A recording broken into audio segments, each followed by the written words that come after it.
Какой один простой шаг может за 30 дней полностью изменить твою жизнь? Сейчас будет не то, что ты ожидаешь. Все думают, надо менять питание, идти в зал, вставать в 5 утра, медитировать, пить воду с лимоном. И в итоге не делают ничего.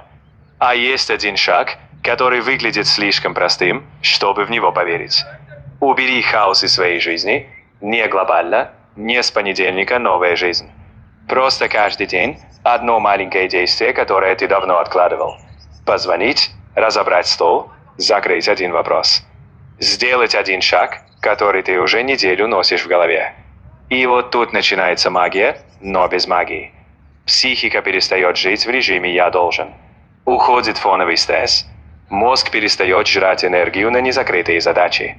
Это называется эффект незавершенных действий, и он реально выжигает тебя изнутри. Ты начинаешь лучше спать, у тебя появляется энергия. И самое главное, появляется ощущение контроля над жизнью. И через 30 дней ты уже другой человек. Не потому, что ты стал супердисциплинированным, а потому, что ты перестал жить с грузом в голове. И вот правда, которую мало кто хочет слышать. Успех – это не про мотивацию, это про привычку закрывать то, что ты начал.